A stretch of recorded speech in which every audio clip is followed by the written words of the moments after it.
Letter 56. To the Honourable Daines Barrington.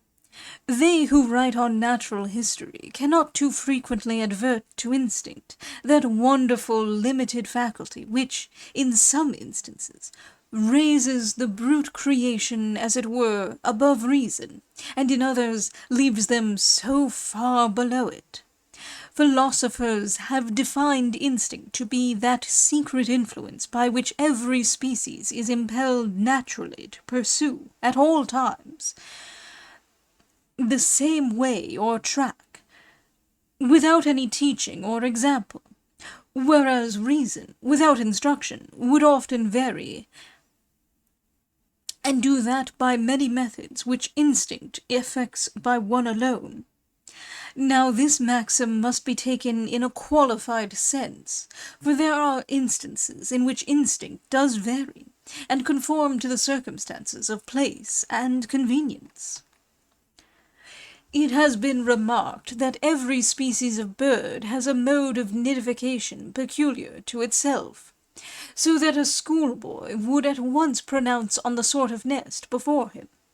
This is the case among fields and woods and wilds, but in the villages round London, where mosses and gossamer and cotton from vegetables are hardly to be found, the nest of the chaffinch has not that elegant finished appearance, nor is it so beautifully studded with lichens, as in a more rural district, and the wren is obliged to construct its house with straws and dry grasses, which do not give it that rotundity and compactness so remarkable in the edifices of the little architect.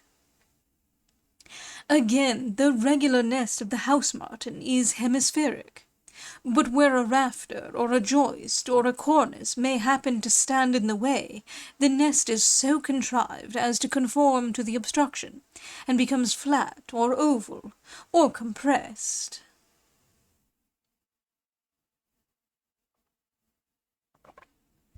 In the following instances, instinct is perfectly uniform and consistent. There are 3 creatures, the squirrel, the field mouse, and the bird called the nuthatch, Sitta europaea, which live much on hazelnuts, and yet they open them each in a different way. The first, after rasping off the small end, splits the shell in 2 with his long foreteeth, as a man does with his knife.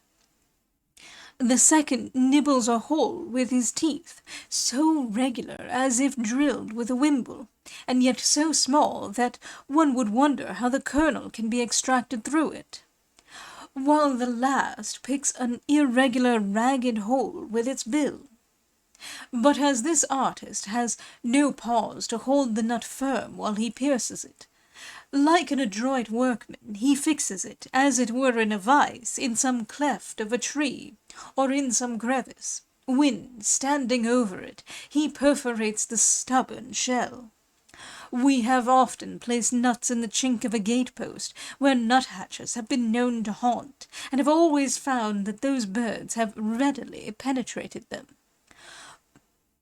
While at work they make a rapping noise that may be heard at a considerable distance.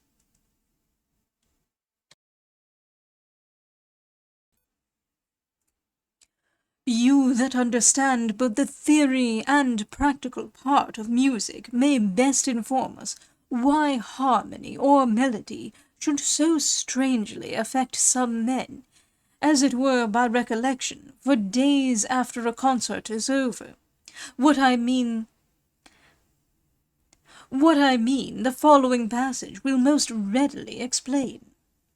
Praehabebat poro vocibus humanis, instrumentisque harmonicis musicam illam avium, non quad alia quoque non delectaratur, sed quod ex musica humana relinqueretur in animo continens quedam, attentionem que et somnum conturbans agitatio, dum ascensus ex sensus tenores ac mutationes iliae sonorum et consonantiarum untque reduntque per phantasiam, cum nihil tale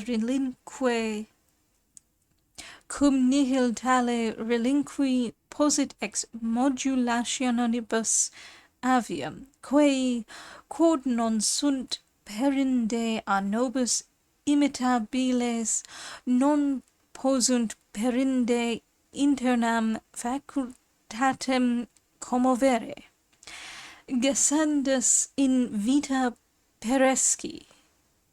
Reader's note.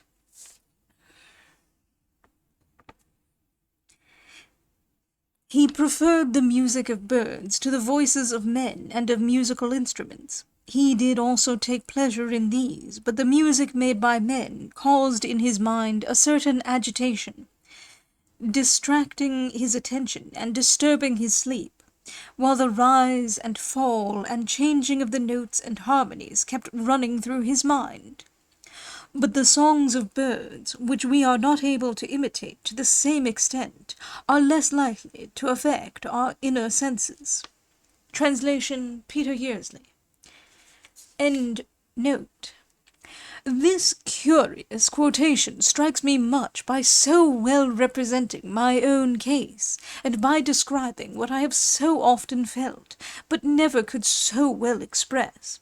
When I hear fine music, I am haunted with passages therefrom night and day, and especially at first waking, which, by their importunity, give me more uneasiness than pleasure. Elegant lessons still tease my imagination, and recur irresistibly to my recollection at seasons, and even when I am desirous of thinking of more serious matters. I am, etc.,